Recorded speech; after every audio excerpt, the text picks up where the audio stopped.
Bom dia! Hoje nós vamos falar sobre o tabernáculo de Davi.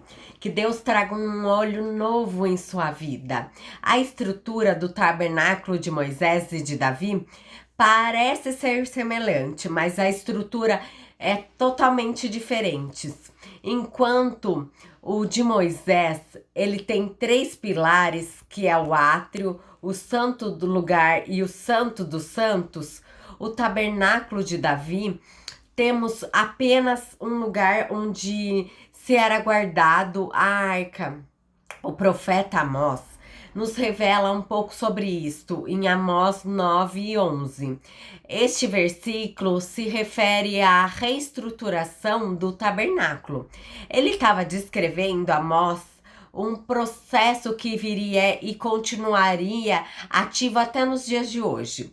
Isso se diz respeito a uma intimidade com o nosso Pai, o qual foi reconstituído através do sacrifício de Jesus na cruz.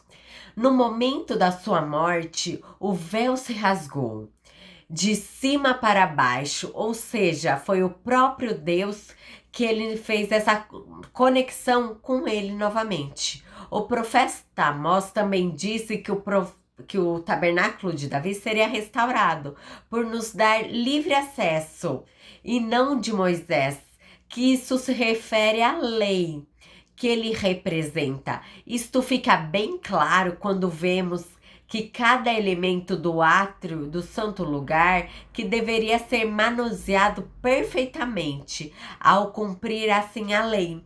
Antes do sumo sacerdote estivesse perante a presença de Deus. Entretanto, quando o tabernáculo de Davi não continua com essa visão, não tem nenhuma divisão para o Santo dos Santos, o responsável pelo serviço da tenda, ele pode entrar diretamente ao contato com o Pai. Que está presente nos dois tabernáculos é a Arca da Aliança. Êxodo 25, do 10 ao 22, vemos como ela foi construída. Deus deu direção a Moisés para que fizesse uma caixa de madeira de acácia totalmente revestida de ouro, com 1,10 m de comprimento, 70 centímetros de largura, né? E 70 centímetros de altura. A sua tampa seria forjada em ouro como uma só peça.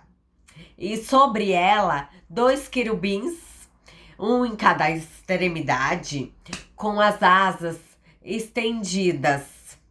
Nos quatro pés teria argolas de ouro, que por elas passaria uma vara para elas serem carregadas, transportadas. Por fim, toda essa estrutura receberia uma moldura de ouro.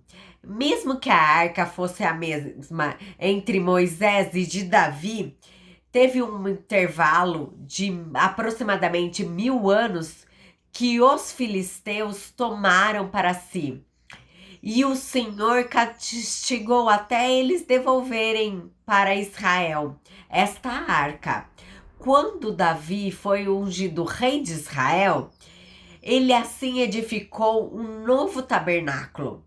Com alegria em seu coração, Davi recebeu a arca.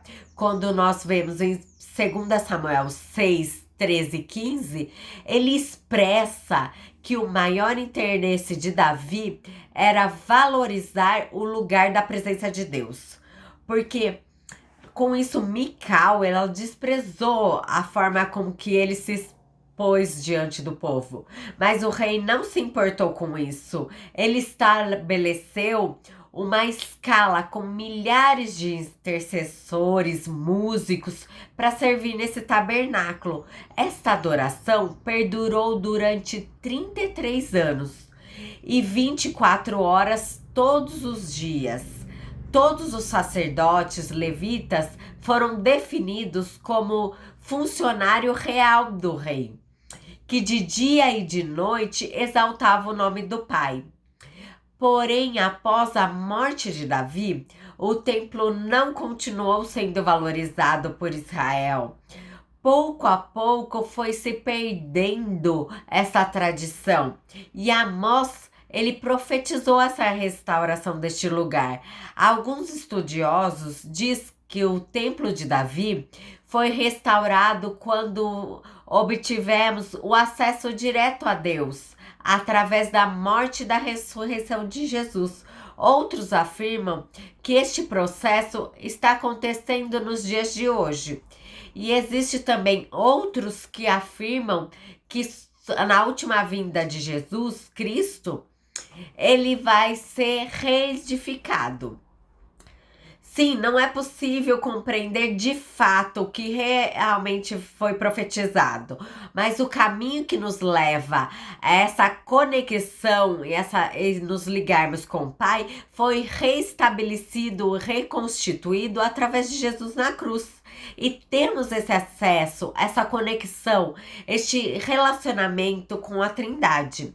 E continua sendo forjado por nós até hoje, né, em nossas vidas, dia após dia, até sermos concluída na glorificação. Dê um like, se inscreva no canal, até amanhã.